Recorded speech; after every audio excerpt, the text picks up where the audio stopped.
Genetic engineering is a process where scientists take genes from one species and force it into the DNA of other species. Every single independent study conducted on the impact of genetically modified food shows that it damages organs, it causes infertility, it causes immune system failure, it causes holes in the GI tract, it causes multiple organ system failure. The whole concept of genetically modified organisms is throwing a monkey wrench in the life on this planet. What if we could produce more yield on the same amount of land, squeeze more water from a single raindrop, conserve natural resources while caring for the environment? Monsanto is the company that told us that PCBs were safe. They told us that Agent Orange was safe. They told us that DDT was safe, and now they're in charge of telling us if their own genetically modified foods are safe. The reason why we have 170 million acres of genetically engineered corn and soybeans and cotton and canola oil and sugar beets in the United States is because it doesn't have to be labeled. The first genetically modified animal, a salmon, may soon be approved for human consumption. Both these fish are 18 months old, but the larger genetically engineered Aqua Advantage salmon grows twice as fast as the regular salmon. There has not been sufficient animal health testing, human health testing, or environmental impact testing of these new transgenic fish. Basically, they've taken agriculture and built an industrial model which doesn't fit nature. So instead of changing their agricultural model to accommodate what is natural, they're changing nature to accommodate the industrial model. If you have an organic corn crop that sits next to a genetically engineered corn field, and it happens to tassel at the same time, and it happens to be downwind, you're going to get your crop contaminated. The rest of the food supply is contaminated. Then the genie is out of the bottle, and it's maybe physically impossible to turn the situation around. In the genetic engineering revolution, these seeds are now patented property of one corporation called Monsanto. The pharmaceutical industry has no interest in having you well because they don't make any money if you're well. And the pharmaceutical industry is the biotech industry. Some people think that GMO really means God move over. We are heading downhill at a rapid rate of speed toward our own extinction. The use of GM in agriculture is a risk that is simply not worth taking.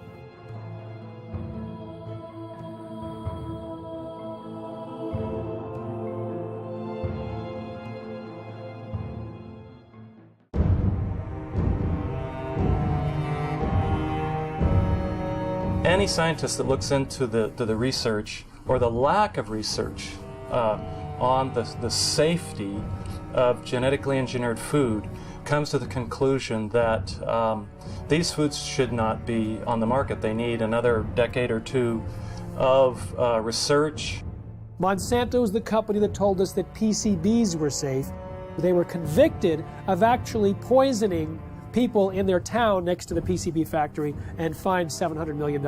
They told us that Agent Orange was safe. They told us that DDT was safe, and now they're in charge of telling us if their own genetically modified foods are safe. Because the FDA doesn't require a single safety study, they leave it to Monsanto.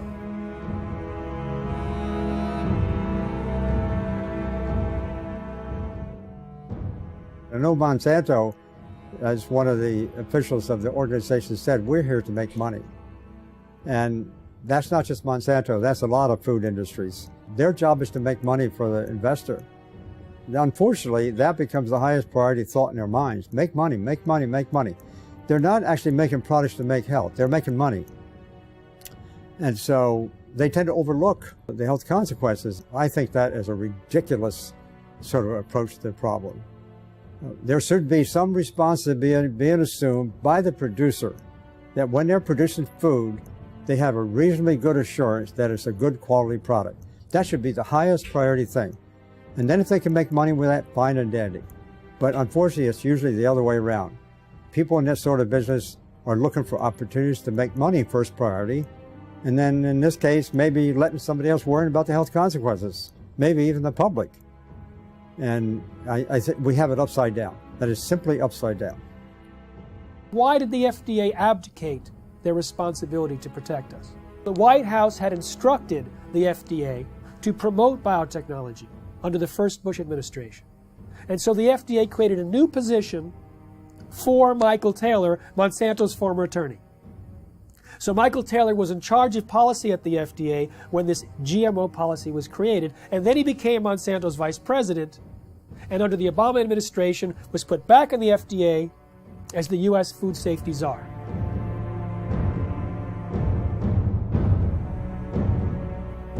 In reality, the overwhelming consensus among the scientists at the FDA were not only that GMOs were different, but that they were inherently dangerous, that they might create allergies, toxins, new diseases, and nutritional problems. They had urged their superiors to require long-term study, and when they saw drafts of the policy coming back to them, they were angry and urged their political appointees to change course. But Michael Taylor and the political appointees ignored the science, ignored the scientists, denied the existence of their concerns, and set forth a policy that allowed GMOs to be put on the market in a way that creates unprecedented risk for human beings and the environment. The FDA is composed of smart people, but they're smart people with a conflict of interest. They're smart people who make their decisions based on what will support their financial needs or their academic needs, not what makes scientific sense. What you can do with GMOs is basically engineer food in ways that make it most profitable from the company's perspective. But from the company's perspective, whatever negative aspects of that might exist are simply irrelevant. And more than being irrelevant, the company is motivated to try to suppress knowledge about those negative aspects. The company is motivated to try to suppress government attempts to regulate in relation to those negative aspects. The company is motivated to try to infiltrate government and lobby government. I mean, when you look at the Clinton administration, Bush Sr., Bush Jr., and Obama, you look at various high-ranking positions in the administrations of all of those presidents, you find people who have worked for Monsanto. Most people don't realize that Monsanto has been around for about a century. They've acquired lots of resources, and they are very clever and sophisticated. They know how the game works. They understand lobbying. They understand bribery. They have been effective at essentially stacking the political structure, the federal regulatory agencies in their favor, to the point that it's almost physically impossible to pass any type of federal regulations or legislation, because the people who make those choices have been in the revolving door of Monsanto. They either previously worked for them or they're paid consultants for them. The governments now, wherever they are dependent on corporations. Who are these governments? Who are these companies? Corporations. Telling people what to do, what to eat, what to feed their children.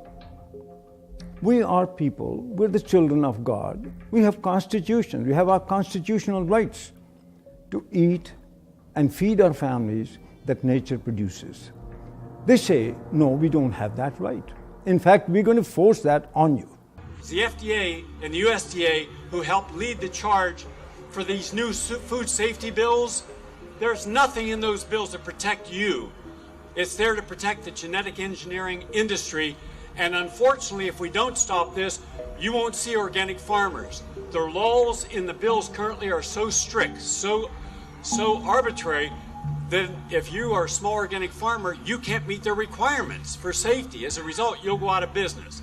Not a single human being on earth gets up and says, boy, I can't wait to go to the supermarket and buy a GMO food. And why is that? That's because after 30 years and hundreds of billions of dollars of public and private investment, they haven't been able to come up with one thing in this food that actually helps the consumer. No better taste, no lower price, no more nutrition, nothing, zip, zero, nada. 85% of all the genetically engineered crops in this country and around the world are designed so you can soak them with weed killers, toxic herbicides. And who are the big companies that do this? Come on, you know who they are. Monsanto, anybody, what? Who else? DuPont, Dow Chemical, Syngenta, Bayer. What kind of companies are these? Chemical companies. As the chemical seed package has spread, and now with genetically engineered seed that originally was free in India because it belonged to the farmers, or was low cost because it was released from the public sector universities that did seed breeding. In the genetic engineering revolution, these seeds are now patented property of one corporation called Monsanto. They take genetic material, either DNA or RNA, and insert it using very sophisticated techniques and create an artificial life form, a transgenic species that is impossible to reproduce in nature because the reproductive organs don't match. And as a result, once this form is created, here's the danger. It can cross-pollinate, it can contaminate the traditional crops. Percy Schmeiser was a farmer in Canada who was contaminated by Monsanto's genetically modified seed. Well, he realized he'd been contaminated because he used some of this herbicide to kill off weeds around utility poles on his property. When he saw some of the seed did not die from the application of glyphosate, he knew it must be genetically modified. Well, he didn't do anything to purge his property of that contaminated seed. It would actually take 3 years of taking your crops out of use before you could completely purge them of the genetically modified seed. He decided he didn't want to do that because that would be costly. So he saved his seed for planting the following year, and Monsanto said, well, you now knew that you had genetically modified seed. You saved it for planting a second year. That's infringement. They sued him for patent infringement. It went all the way up to the Canadian Supreme Court. And although they found that technically he did infringe their patent, they awarded Monsanto no damages. Both in Canada and the United States, hundreds of farmers have been totally bankrupt, lost their farms and so on through lawsuits by Monsanto. So there's a real fear. Now we call it the new fear, a fear culture amongst farmers, where a corporation now, through the rights of patents on a gene, have which is inserted into a seed to make it resistant to a chemical or whatever, is that they lose their rights to use their own seeds or plants. So it's total control eventually that farmers have to go back to a corporation like Monsanto each year to buy their seed because they're no longer allowed to use their own seeds. So as a victim, you basically have to pay for your lawsuit, your damages, and so on. So farmers become victims and they have done nothing wrong because they were contaminated by a neighbor, by whatever means, by pollen flow, by seeds blown in the wind, transportation, and so on. So it doesn't matter how it happens. If you are contaminated, it's over and it's over. It's inevitable that someone who does not want to use their seed will become contaminated. Even the United States National Organic Program standards acknowledge this when they say you won't lose your organic certification if you're contaminated up to a certain percentage, as long as you take efforts to try to avoid that contamination. Monsanto has said that it's the responsibility of an organic farmer to use large portions of their own property to set up buffer zones to try to decrease the likelihood that they'll be contaminated by their neighbors. But that's quite perverse when it's their seed that's the new entrant into the neighborhood. In the mid-90s, the UK government gave about $3 million to a scientist to figure out how to test for the safety of GMOs. That scientist was Dr. Arpad Pusztai, the world's leading expert in his field. He worked at the top nutritional research laboratory in the UK, one of the best in the world. He had about 20 or 30 researchers working with him in 3 different institutes, and his protocols that he was designing were supposed to be implemented into EU law as requirements for the safety assessments of any GMOs to be introduced into Europe. He took a potato that was genetically engineered to produce an insecticide and fed one group of rats the genetically engineered potato. He fed another group of rats natural potatoes, and a third group of rats natural potatoes, plus their meal was spiked with the same insecticide that the GM potato was engineered to produce. So you have GM potato, and natural potato plus an insecticide, and all three had a complete and balanced diet as well. We measured all sorts of things, growth, for example, how these young animals were growing, what happened to their inside, and what happened to their immune system. And it became clear that the GM had a slower growth. It had problems with internal development of its organs, and it certainly knocked out the immune system. Only the rats that ate the GM potato got sick. They had potentially precancerous cell growth in their digestive tract, smaller brains, livers, and testicles, partial atrophy of the liver, damaged immune system in 10 days. What was the cause of that damage? It was not the insecticide, because the group eating the insecticide did not have the problem. It was understood that it was the process of genetic engineering itself and the unpredicted side effects that caused this profound damage to every system and organ studied.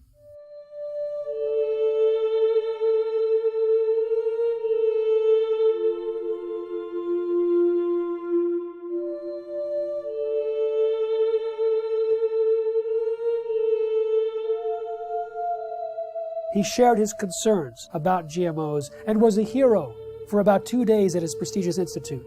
The press was going wild. Here was a main scientist who was saying that we should not treat the people as guinea pigs, and that he personally wouldn't eat GMOs from what he understood. The director of his institute received 2 phone calls from the UK Prime Minister's office. The next day, Dr. Arpad Pustai was fired from his job after 35 years, silenced with threats of a lawsuit. His team was disbanded. They never implemented the protocols. Instead, a campaign was launched to destroy his reputation in order to promote and protect the reputation of biotechnology.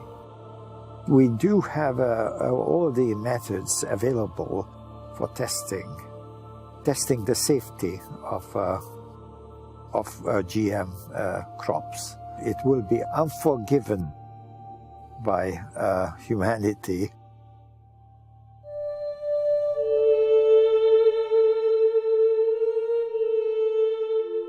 Monsanto scientists found bacteria growing in a chemical waste dump near their factory in the presence of Roundup herbicide. Now, Roundup normally kills bacteria. This bacteria was surviving. They said, great, let's put it in the food supply. So they took the gene from the bacterium that allowed it to survive the Roundup and put it into soybeans. And now those Roundup-ready soybeans can be sprayed with Roundup herbicide, and they don't die. Just all of the other plant biodiversity in the ground dies. The active ingredient in Roundup is called glyphosate. Glyphosate was patented in 1964, not as an herbicide, but as a broad-spectrum chelator. It hugs a lot of different minerals that are needed and does not allow the plants to access them. It also destroys some beneficial microorganisms in the soil, which normally provide nutrients to the plant. It also promotes pathogenic organisms in the soil, which then overrun the plant. And so it creates weaker plants, stronger disease, and the disease does the killing. Now, what do the livestock in the United States eat? They eat largely Roundup-ready crops. Roundup-ready soy, corn, cottonseed, canola mash, sugar beet pulp, and soon alfalfa. So a huge percentage of their food intake is Roundup-ready crops. Now remember, Roundup pulls the nutrients out of the crop. It makes them unavailable.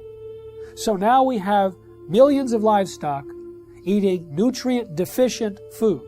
And what do we eat? We eat plants and we eat animals and take their milk. So it turns out it's a perfect storm now, not just for plant disease, but for animal and human disease. When 44,000 secret FDA memos were made public from a lawsuit about the subject of genetic engineering, the director of the Center for Veterinary Medicine made it absolutely clear that GMOs in animal feed had a unique danger. Toxins can bioaccumulate in animals and in their milk. And so if there were toxins in genetically modified feed, then we might have higher levels of those toxins in the animals that eat the feed or in their milk or other products from those animals. All our food, 90% of Canadian crops, American crops now are produced by genetic modification, or at least they're contaminated. with genetically modified corn, genetically modified soybean, genetically modified everything. 95% of all the genetic modifications are done in order to allow the plants to survive more chemicals being sprayed on them and to allow the animals to survive more drugs being put into them. And of course, what happens is that when their genes are changed, our genes are changed by consuming them, just as the super weeds and the super bugs are genetically altered by consuming them. The bug eats the plant, its genes change. The animal eats the plant, its genes change. We eat the animal or the plant, our genes change. Our babies' genes change, and the change is permanent. They do not want you to know which products you're buying in the grocery store might contain genetically engineered ingredients. They say that label would confuse consumers. They say there's no difference between genetically modified foods and non-GMO foods. Well, that's absurd. That's what the word modified means in genetically modified. It is modified, it is different, and it is, in many ways, a threat to the health of the people of our nation and people around the world. Genetic engineering is a process where scientists take genes from one species and force it into the DNA of other species. Even though there's been very little study on the health dangers, there's been sufficient evidence of harm to cause the American Academy of Environmental Medicine to say all doctors should prescribe non-GMO diets to everyone. They say that the animal feeding studies link GMOs to reproductive problems, immune system problems, accelerated aging, organ damage, gastrointestinal distress, dysfunctional regulation of cholesterol and insulin, to name a few. If you take the gene of a cow that helps it to produce milk, that produces a hormone called the bovine growth hormone, and if you take that hormone and you start injecting into the cow, the idea here is then the cow will produce more milk. The companies like Monsanto and Eli Lilly, who invented this hormone independently, and they said there's nothing wrong in doing that because it's substantially the same hormone that the cow produces. That is wrong. Because even if you take natural bovine growth hormone and you give injections of it to cows, then the cows will get sick. Just like if you took human insulin and you started to inject human insulin back to people, they will get insulin shock, they could die. But the cow receiving this hormone will actually be sick. It'll have pus in its milk because it's producing too much milk. The teat canal of the cows will get infected, will have to be treated with antibiotics. When the Canadians were evaluating bovine growth hormone, the senior scientists there testified before the Senate that Monsanto had offered them a bribe of $1 to $2 million to approve RBGH without further study. They say documents were stolen from a locked file cabinet in the government's office, that they were being pressured to approve the drug, which they thought was of questionable safety. What we have is rigged research, hijacked regulatory agencies where many people at the agency, at the FDA, that was approving this bovine growth hormone were from Monsanto. Monsanto's former attorney, 2 former researchers. In fact, Richard Burroughs, who was an independent veterinarian working at the FDA, he was fired. He was told he was slowing up the approval process. Well, he sued and was reinstated back at the FDA, but during the trial, his boss admitted that the whole thing was a setup to get him out. He was in the way of the approval of bovine growth hormone. In the U.S., there's evidence that articles have been published that scientists who do any research on that possibly could show negative results of genetically engineered crops are harassed. They are denied funds. The universities that depend on industry money are pressured to not allow this or to discourage this kind of research. Monsanto's own research shows that when rats were fed this BT corn, they had signs of toxicity in the liver and kidneys. When genetically modified soybeans were fed to rodents, we've seen changes in the testicles changing from pink to blue, changes in the sperm cells, changes in the uterus and ovaries, in the DNA functioning of the embryo offspring. In 2001, a small California biotech company called Epicite patented a gene, which causes both men and women who eat it, in the form of any product, to produce antibodies to sperm. If the men eat the Epicite gene, they produce antibodies to their own sperm, rendering them irreversibly sterile. If women eat the Epicite gene, when they have intercourse, their bodies produce antibodies to the sperm that has been deposited, and they become infertile through the destruction of the sperm.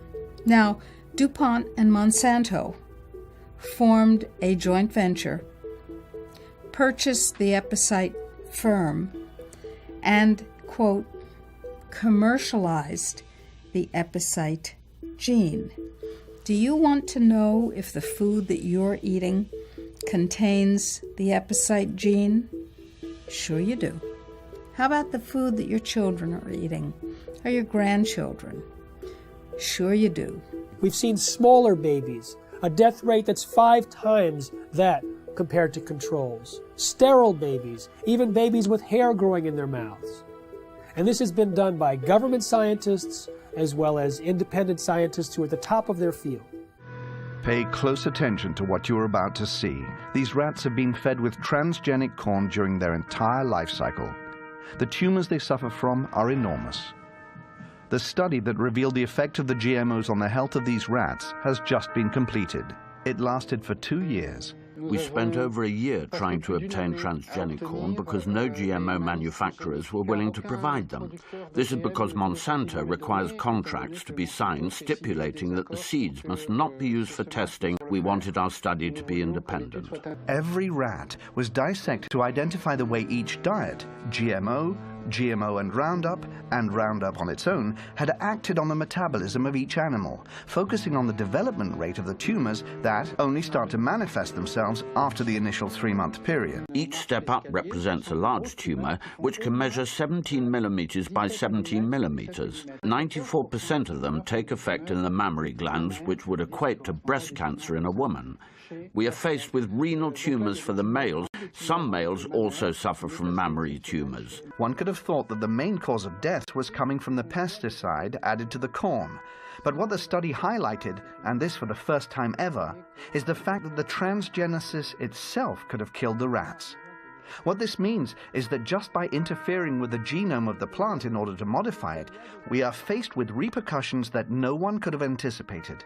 This is enough to make us reconsider all the scientific precepts that led to the creation of GMOs. We realized that GMOs without any Roundup residue were responsible for an increase in the death rate of females and of some males. This is the GMO that is being eaten by the Americans, but also the GMO that has been approved for importation by European agencies, and that contaminates our food.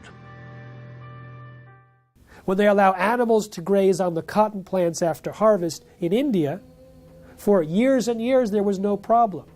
When they introduced this Bt toxin-producing cotton, thousands of sheep died, buffalo died, goats died. I've interviewed the people myself, seen pictures of their dead animals. These animals were successfully grazing on non-Bt cotton plants for years. In one case, 13 buffalo grazed on Bt cotton plants for a single day, and within 3 days they were all dead. Unfortunately, there's not sufficient follow-up. One small non-governmental organization pleaded with the government in India, please do some research on these animals. The government refused.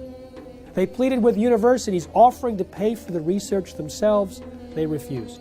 So this small NGO did their own research.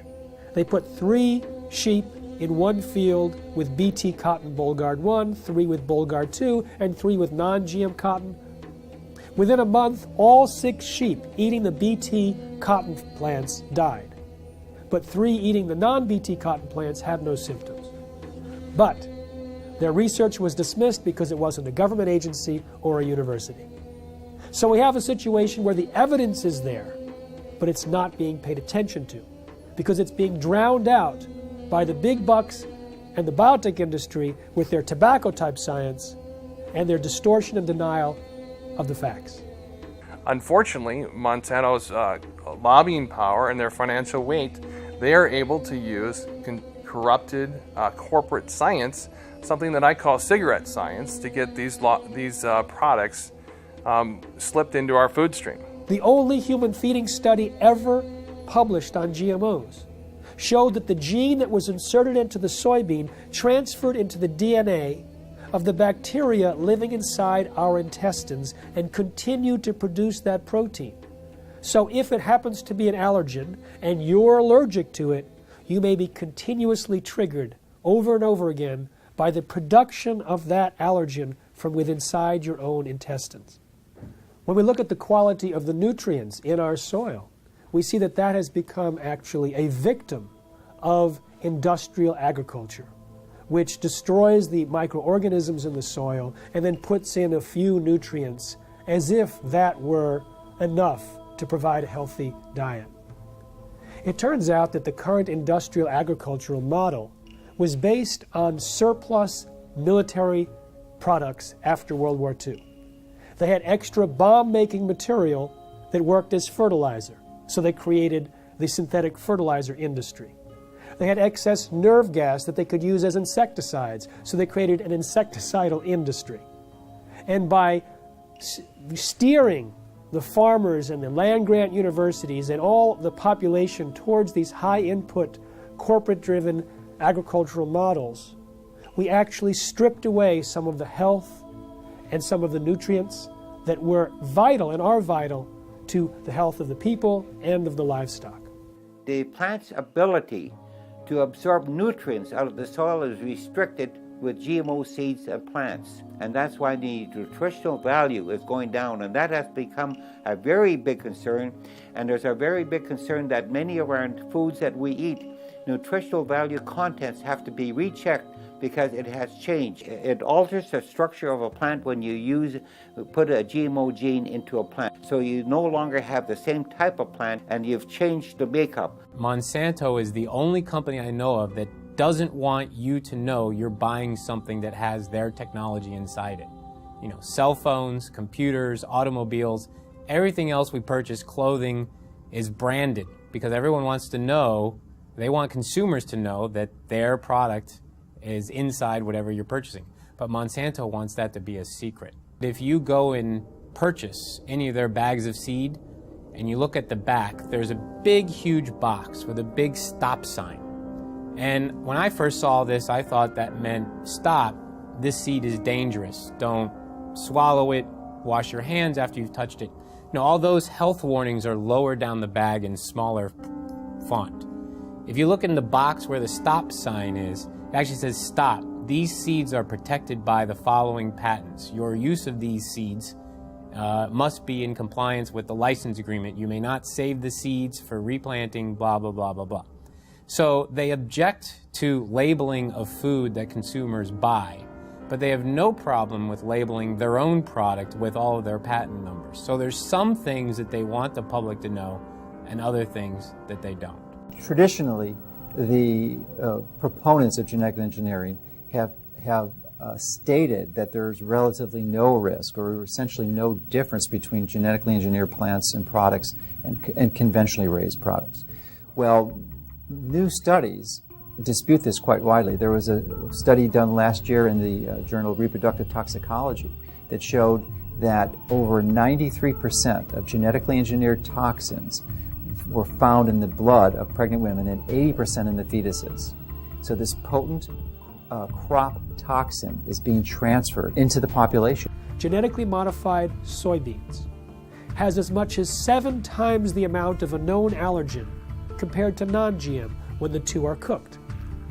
With corn, there's a gene that's normally shut off in corn, but it's switched on accidentally in Monsanto's corn, and that gene produces a known allergen.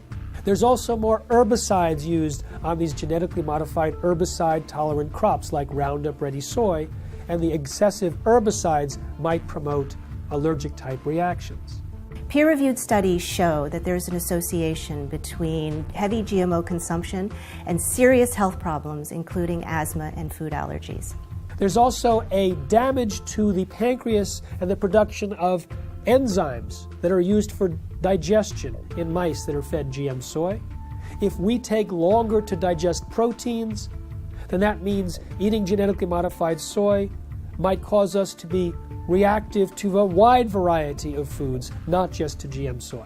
The real risk here, the real concern is that these threats to the food supply are validated. And there is the GE crops are the predominant crops, and they've contaminated the rest of the food supply. Then the genie is out of the bottle, and it's maybe physically impossible to turn the situation around.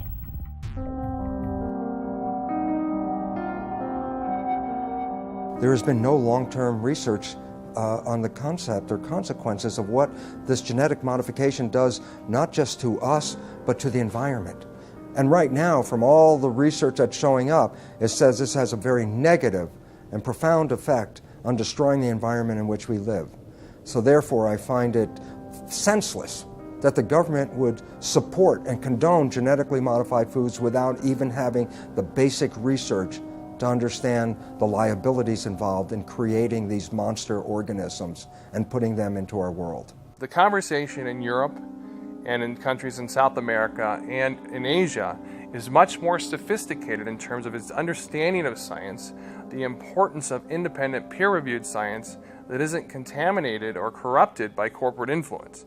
Here in the United States, the birthplace, the bedrock of the free market system and democracy, we are having our rights corrupted by corporate influence.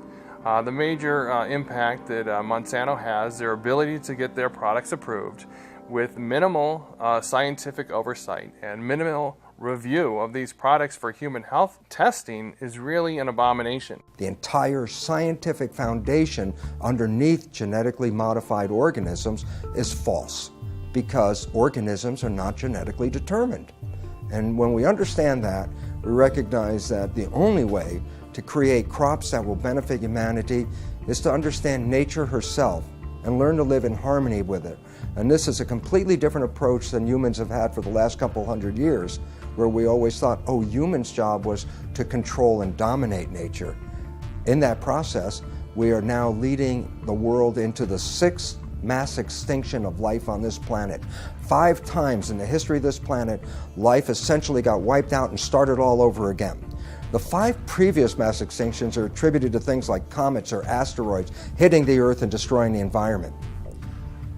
We are now deep into the 6th mass extinction of life on this planet. We are losing species of organisms faster than even in the previous 5 mass extinctions. But the source of the problem is much closer to home than a comet or an asteroid. Science has recognized that it's human behavior that is undermining the web of life. Rather than trying to control nature, our mission is actually how to learn to live in harmony with nature. The FDA, which treats the American people as slaves, knows that if people knew the truth about how healing their foods can be and how dangerous the processed foods really are with all their chemical contaminants and their genetic modification, if people knew the truth, they would demand food freedom. They would demand access to healing herbal therapies and healing dietary supplements. They would demand that the FDA back down from its intimidation campaigns that have been leveled against producers of dietary supplements and herbal remedies and raw dairy products and so on.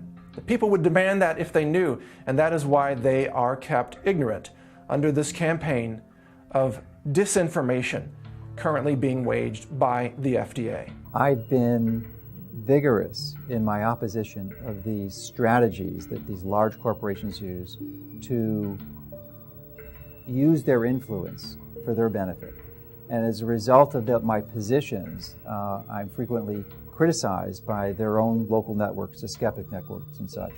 And they're also their ability, because they are so politically connected, to use the federal regulatory agencies to come after me personally, to file claims against, or statements against my company, and also to criticize me such that it can be viewed in most of the traditional media to skew the information, the truth of what we're saying. They twist the tables. It looks like we're the bad guys when actually nothing could be further from the truth. We're just seeking to help people understand what the true reality here is, and give them the tools to make that distinction and give them the right to know.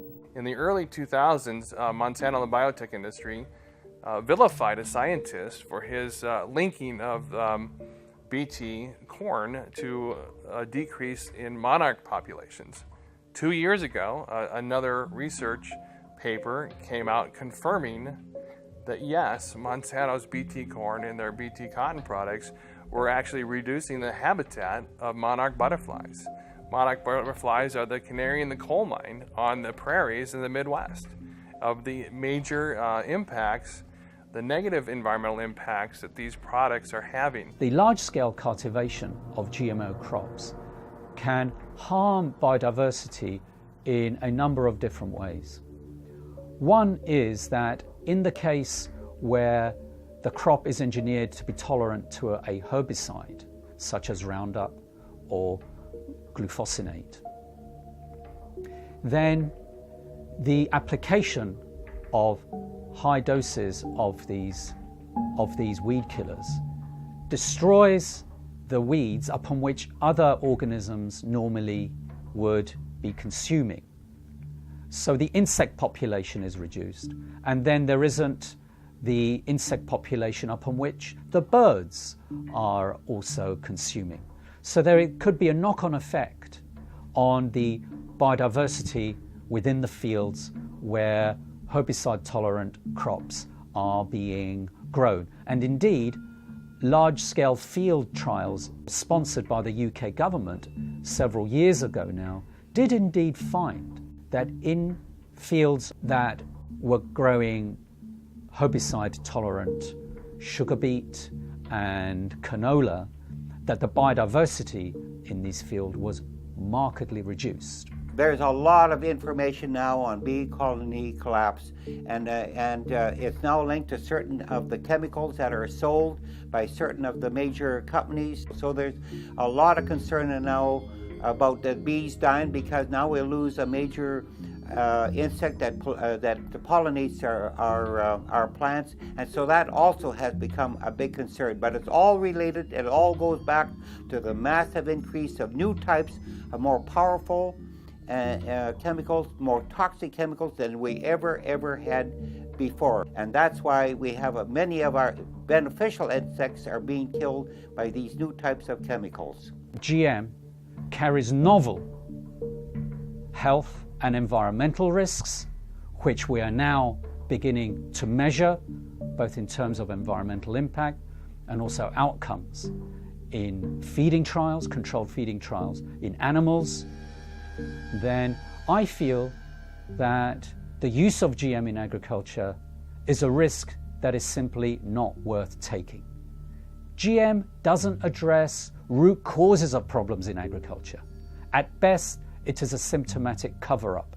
No genetically modified crop can grow unless it's attached to some kind of a pesticide. Those pesticides, more and more, are in these plants. They may have killed the weeds, they may have killed the insects, but the product is still on the plants.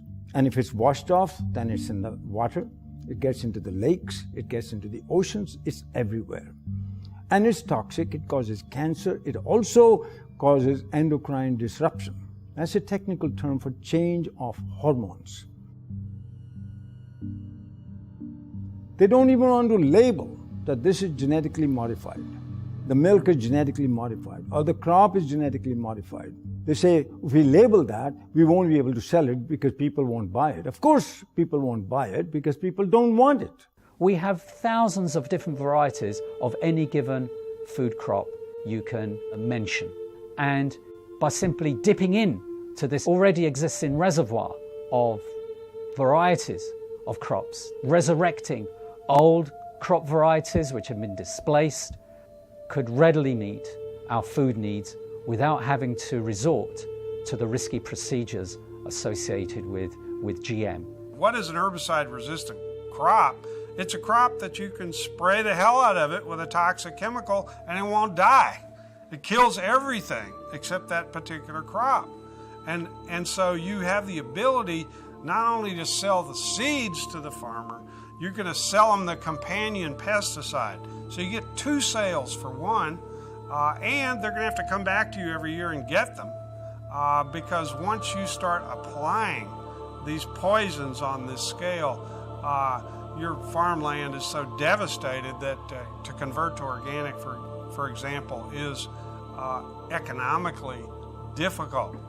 The most comprehensive analysis of GMOs shows that they actually reduce yield. But sustainable technologies, they can increase yield by an average of 79%. What BT corn does and BT soy does and what Roundup Ready does is it decreases labor. It's labor saving, as if we need less farmers in this country. And we have a limited planet. So more people farming is the key to higher yields, not chemicals. GMOs are stealing the money away from these more appropriate technologies. We have more food per person than any time in human history. We have enough food grown to feed 11.3 billion people. What we don't have is the ability for people to access that food, and so it's not a silver bullet of increased yield that the biotech industry tries to sell us. The ISTAD report proved that organic and sustainable agriculture had the same and higher yields than conventional, chemical-intensive, genetically engineered crops. These herbicides are actually having a major impact in killing the beneficial soil microorganisms in the soil, which actually not only add to the yield gains, but also the nutritional value of these plants. Cotton production has increased in this country because of acreage, not because of the BT technology. Rice and wheat production increased in India because of irrigation acreage. Land and water account for it, not the seed and the chemicals. In fact, the seed and chemicals have created a scarcity. First, the new seeds had to be grown as monocultures, so you had less food. Today, we are importing pulses from Canada, from the United States. Very vital to a vegetarian diet. We're not growing pulses because our monocultures have no place for pulses. Pulses give you free protein. Pulses give you free nitrogen fixing. All of that was wiped out. Oilseeds, farm trees, agroforestry. The water use of this so-called Green Revolution was 10 times more compared to equivalent farming systems. One huge problem with the GMOs is that they have completely blown out conventional breeding in our land-grant colleges. And we only in this country have 10% of the vegetable seeds that were available to our forebears 100 years ago. Our seed stock is going down the toilet, and we can't even use our land-grant colleges to breed in a standard way because there's no money for it. And that is a huge, huge, huge threat to the future of agriculture, to lose the skill of breeding standard, which is in fact what all that food you see on your grocery shelves, all those vegetables came from thousands of years of farmers sharing their seeds. As a result of the loss of beneficial soil microorganisms, not only have the yields gone down, but there's been a dramatic increase in the rise of crop diseases, which are infecting corn and soybeans in the U.S. We're sacrificing, our soil just because it's an easier way to farm. And trying to convince ourselves it's more economical, but it's not. I'm seeing neighbors' fields who've been doing this stuff for 15 plus years. They can't get rid of a lot of weeds now. These weeds are getting resistant to the glyphosate herbicide, so farmers are upping rates. More herbicide. But then all of a sudden that's not doing it anymore, so you have to switch herbicides. So now the soil is just more and more and more full of poison. So there's going to be more sickness in that field. It's going to be more susceptible to diseases, insects. We won't make it through drought periods as long. The same crops side by side, right across from each other. The natural plants are going to make more over time. And you have a soil that you continue to poison, nature's going to win. In 2006, Cornell University released a study on soil degradation that stated by the year 2050 that 30% of the land that's already cultivated will be unfarmable. Now, the thing about Roundup and glyphosate is that it stays in the soil for months or years. and it continues to cause the reduction of available nutrients and the promotion of these diseases. And so people like Dr. Don Huber from Purdue University, have identified more than 40 plant diseases that are on the rise in the U.S. because of the overuse of Roundup and other glyphosate-based herbicides. Now, it pulls these nutrients out of the food supply for months or years. According to Reuters, in 2007, there was about 184 million pounds of glyphosate herbicide used in the United States. Now, that's one of many, many years, hundreds of millions of pounds, which means hundreds of millions of pounds of nutrients have been tied up and taken out of the food supply. When we have a company like Monsanto that says, I don't care what nature says, I'll create the crops that I want, and we look at what happens, we see another step, another process in our own demise. This is a very powerful enemy, a classic David versus Goliath challenge. And there's the only way we have any approach, any possibility of ever winning this thing is if we work together as a cohesive group. The whole concept of genetically modified organisms is throwing a monkey wrench in the life on this planet. And until we change that, we are heading downhill at a rapid rate of speed toward our own extinction.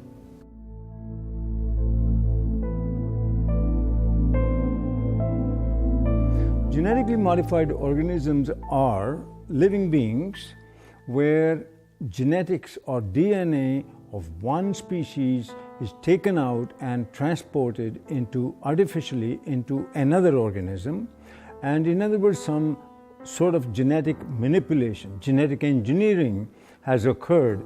Nature, God if you like, does not permit that. You cannot take the gene of a bacteria and put it into a pig or a people or anything like that, or vice versa.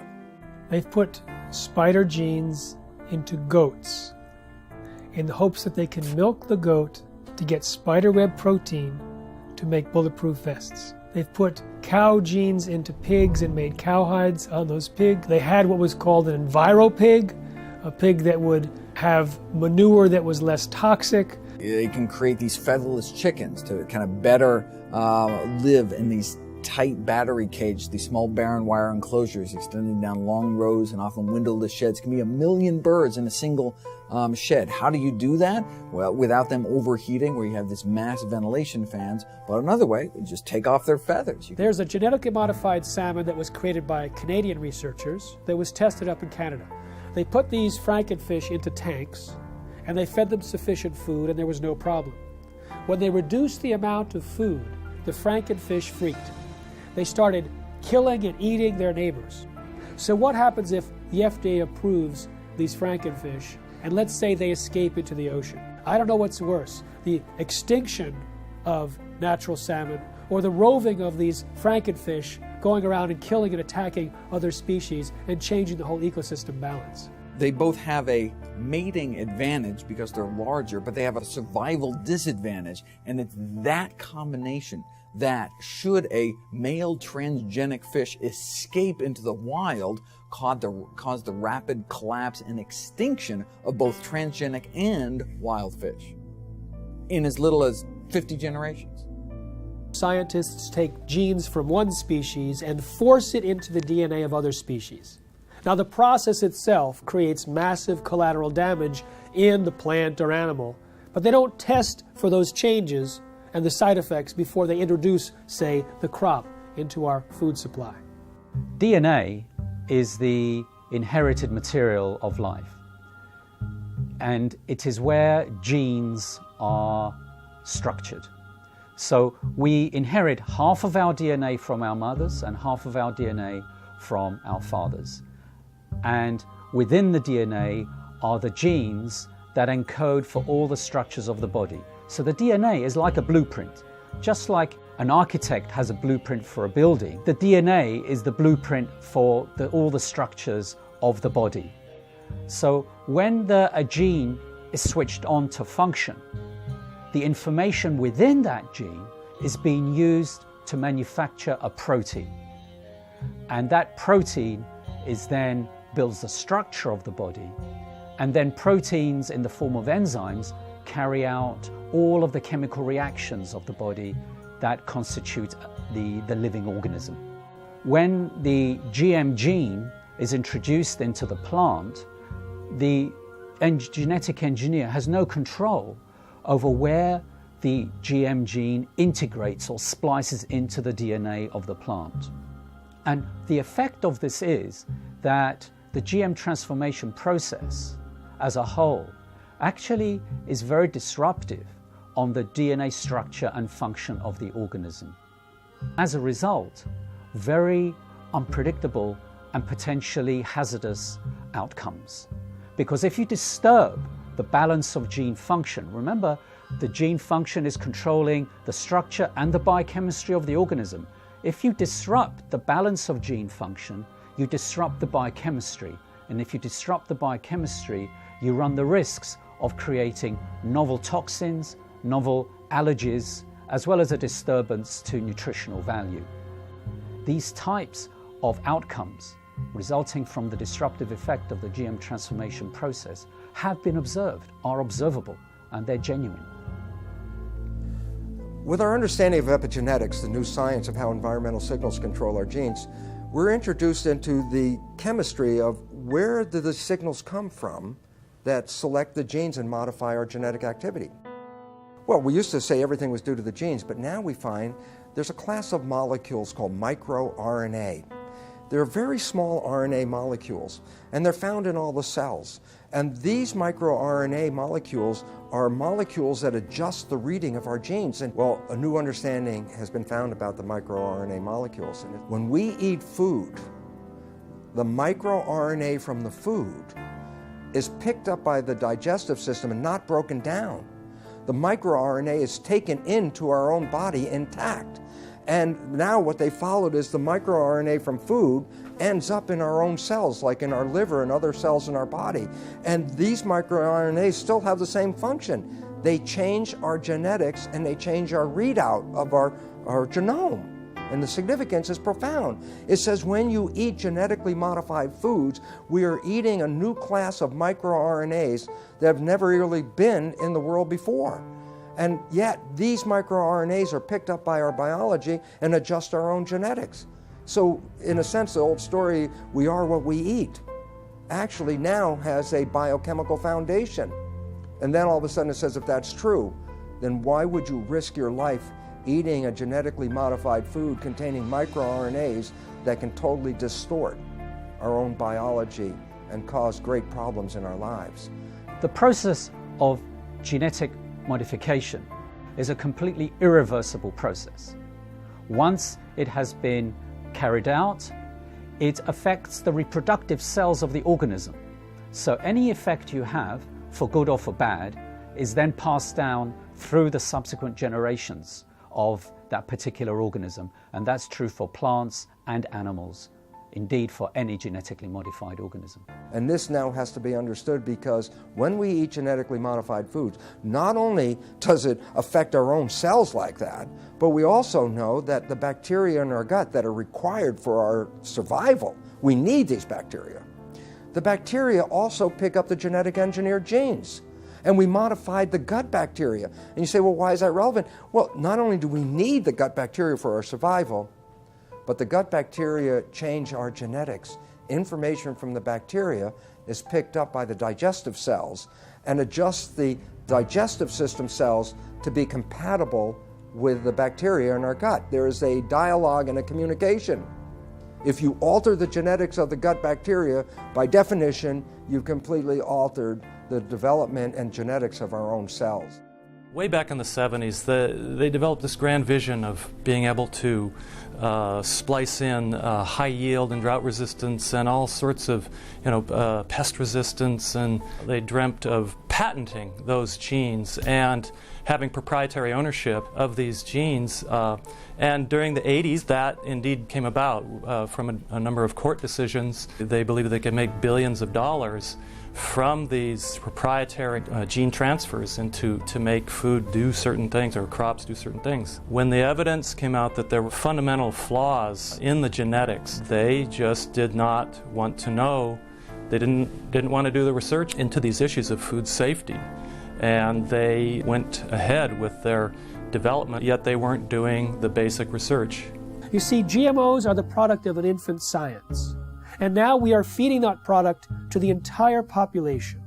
And it's known to create unpredicted side effects, and no one is testing to see if the rise in all these diseases since GMOs were introduced in the mid-90s is caused or promoted by these GMOs. If Monsanto's patent on a gene, if that patented gene gets into any, and I'll use the term, higher life form. So what does that mean? Birds, bees, animals, and the question I have to ask, what about human life? If Monsanto's patent gene gets into you, gets into me, does that say they own me? Do they own you? These are all questions that that the courts and our governments will have to address. How far does the patents on genes on life go? There have been over 140 lawsuits filed by Monsanto against farmers, including against those farmers who wanted nothing to do with Monsanto's genetically modified seed. When you ask Monsanto whether genetically modified seed is natural, they have two answers, yes and no. And it depends on which side of Washington, D.C. they're talking. If they're at the FDA or the USDA, they say genetically modified seed is absolutely no different than natural food. It doesn't need to be tested, doesn't need to be labeled. The public doesn't need to know if their food's been genetically modified because it's no different. Then when they're on the other side of Washington, D.C. at the patent office, and the patent office is saying, well, you don't deserve a patent because your seed is no different than natural food. They say, oh, no, it's not. It's completely different. We've invented something brand new. It's radically different, and it's so inventive we deserve not just one patent, we deserve entire portfolios of dozens and dozens of patents. Because the United States was the only country in the world, still is, that allowed genetically modified organisms or any organisms to be patented. Up until then, living organisms or their products could not be patented. So the patent for insulin, genetically modified insulin produced in the E. coli bacteria, was given to Eli Lilly. Monsanto got it for RBGH, the bovine growth hormone. I have a book called Corrupt to the Core.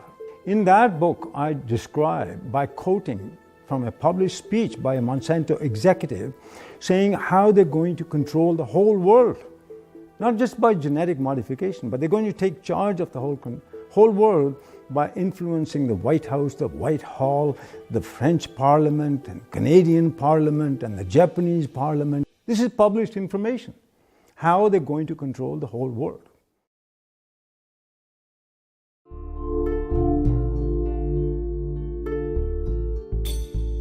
American people are beginning to become more aware and wake up to the fact that their government has been corrupted by corporations, and the food that they're feeding themselves has possibly serious human health risks. In the European Union, where labeling is required, there's almost no genetically engineered food on store shelves and restaurants. There's almost none of it planted. Today, more than 50 countries around the world allow labeling of genetically engineered foods.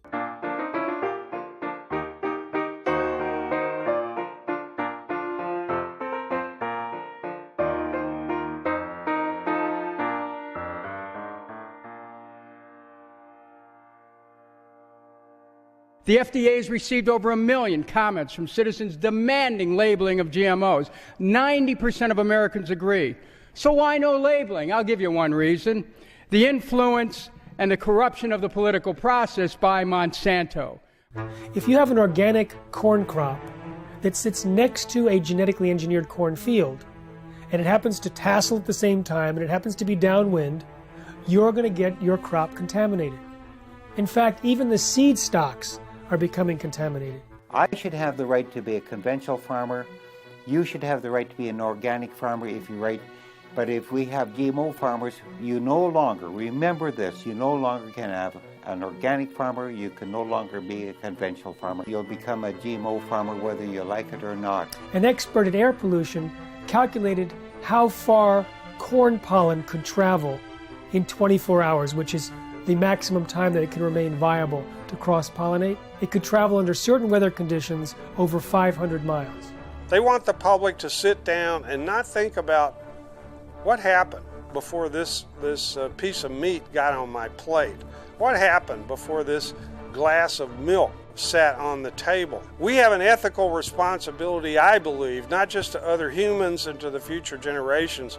We have an ethical responsibility to all living creatures. We have increasing numbers of retarded and autistic and genetically damaged people among us. We have increasing numbers of lethal allergies and potentially lethal allergies that coincide with the introduction of genetically modified food. We have increasing amounts of autoimmune problems. We have increasing amounts of pretty much everything. The pharmaceutical industry has no interest in having you well because they don't make any money if you're well. And the pharmaceutical industry is the biotech industry, and it is the agrochemical industry. Thousands of doctors are now prescribing non-GMO diets to every patient. In fact, the American Academy of Environmental Medicine urges all doctors to do so. They evaluated the animal feeding studies and said that there's a causal relationship between GM feed and disorders, and they urged the government to put a moratorium in place on GMOs, and of course, therefore, labeling. My God, we are the sickest of the major countries in the world, and we're also becoming the dumbest of the major countries in the world. And the significance about that is, what a coincidence. This is the motivation of a government, and this is exactly where we are. A country like the United States has 20% of its GDP spent on healthcare costs, on trying to cure chronic disease. We're giving vaccines in children. We're giving all these other drugs, bad food, pesticides, hormones, everything getting into the system in animals and people. This is going to drive countries bankrupt. We're talking about people whose lives are either terminated through preventable diseases which were not prevented, through the toxification of their bodies by toxic food. Total population of the world is about 7 billion now. They're saying by 2050, the population will grow to approximately 9 billion.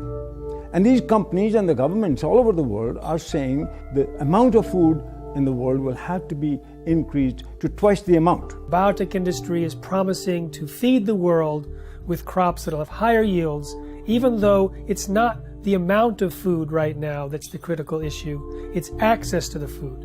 And access to the food is largely an economic issue. There's no shortage of food.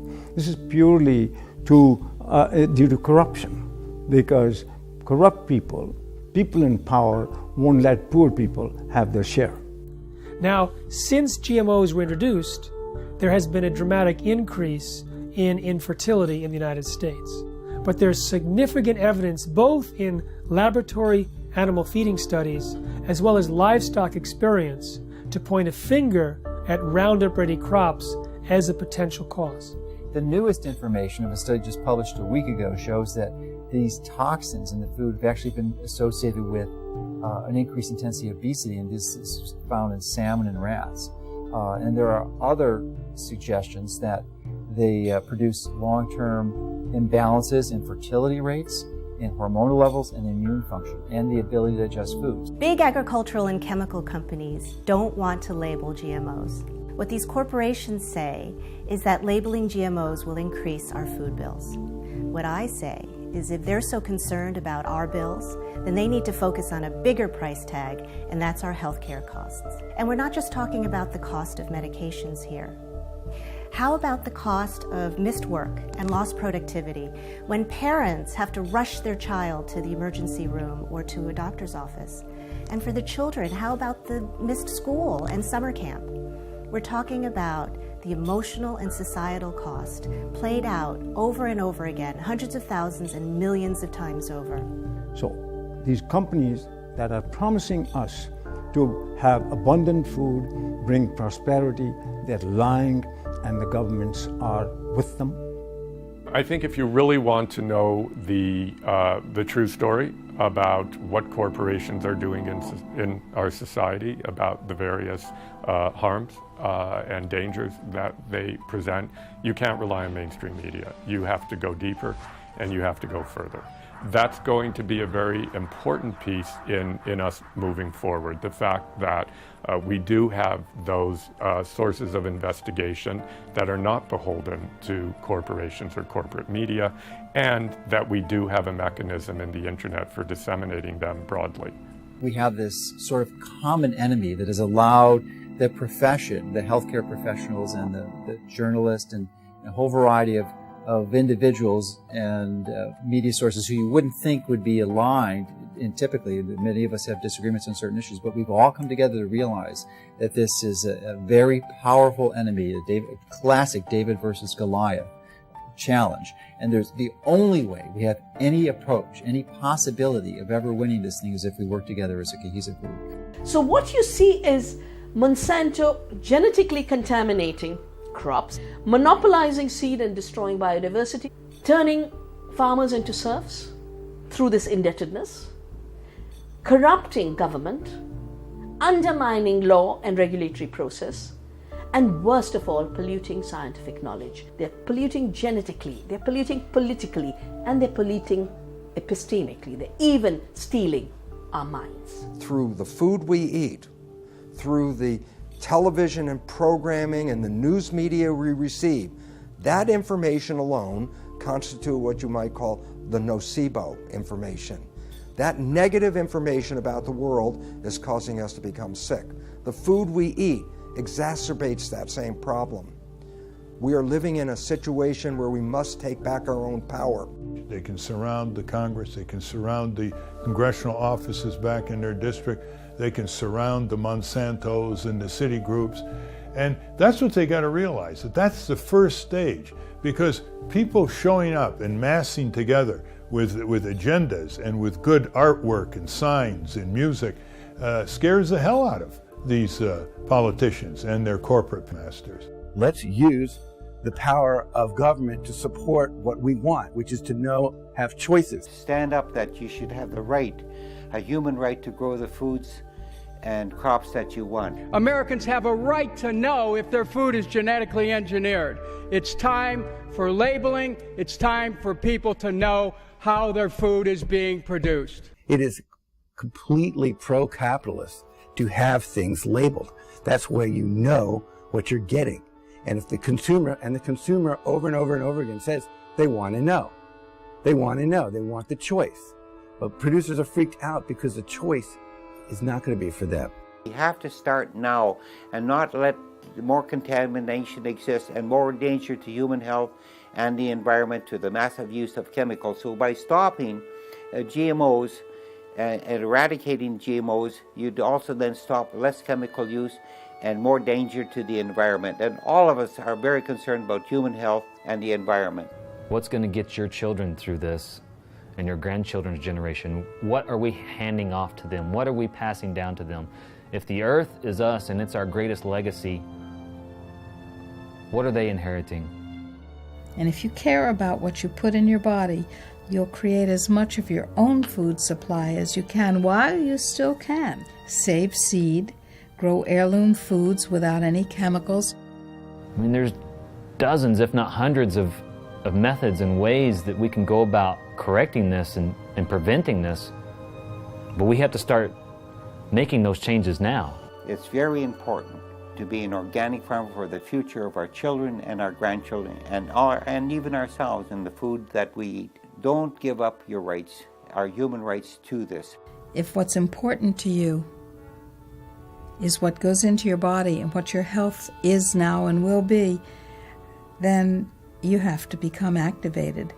But to do that, we have to recognize there's a new science, and that new science completely pulls the foundation out under the conventional science of genetics and GMOs. That science is false and destructive.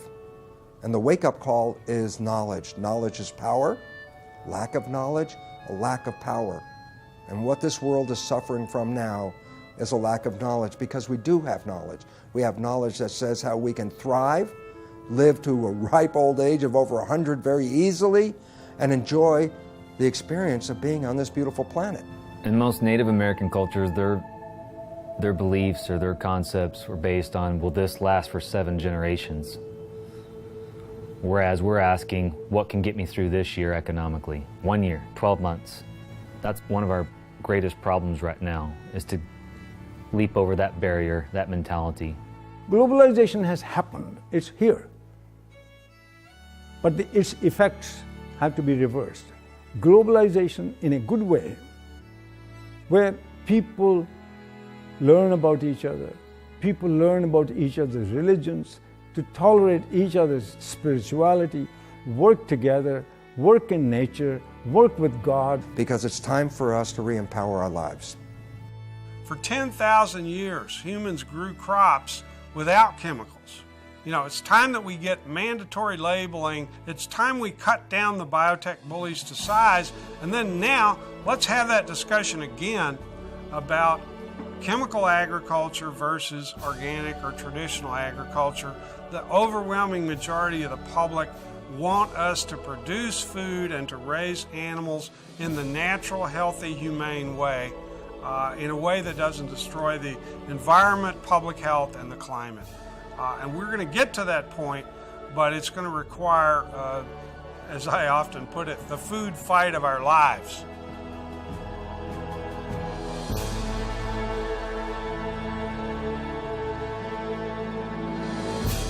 I'm looking at the food that's in the grocery store. They say it's safe, everybody eat more.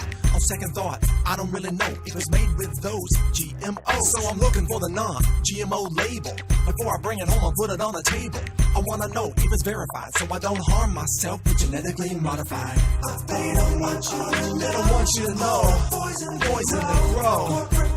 Profits they show. All those GMOs. Seeds that they sow.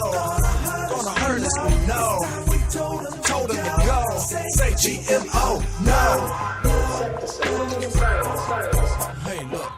I don't want to eat poison. I don't want gene mutations at my dinner reservations. It's a food abomination. What they're doing to this fast food nation. They take artificial gene combinations, inject them in seed variations so they can grow their frankenfood imitations while the side effects cause medical patients. Keep the profits alive while they're spraying on the food with name brand herbicides. And all the while they're spreading their lies. Monsanto destroy a farmer's lives. And the FDA just keeps it all going, saying it's safe even though they all know it's just poison, stealing away your life. And that's what you eat, genetically modified. They don't want you to know. Poison they grow. Profits they show. GMOs, no. Seeds that they sow. Gonna hurt us, we know. Told them to go. Say GMO, no. FDA scientists said that GMOs might create allergies, toxins, new diseases, and nutritional problems. Allergies, toxins, toxins. And they said, no testing necessary. No testing necessary. GMO safety, that's a corporate myth. If you don't believe me, listen to Jeffrey Smith. He's the man with the plan, gonna do what he can to help us all get those GMOs banned. But we need you to lend a hand, take a stand against this food stand. It's a mission for the health condition worldwide, cause we don't wanna live genetically modified. No testing necessary. No insecticide. Living inside of us, No testing necessary. No insecticide. Living inside of us. Don't eat food unless you know what's in it. Don't believe the propaganda, the press will spin it. Affects everybody, we all up in it. Stand up to Monsanto, tell him, oh no you didn't. Reject Franken foods in the store. Demand honest labels so we can be informed. We have a natural right to know what we buying. Just say no to GMO before our farms start dying. Just say no to GMO. These corporate crooks are lying. Just say no to GMO. This time we're not complying. Just say no to GMO. We're just not buying it. Just say no to GMO. No testing necessary. No insecticide. Just say no to GMO.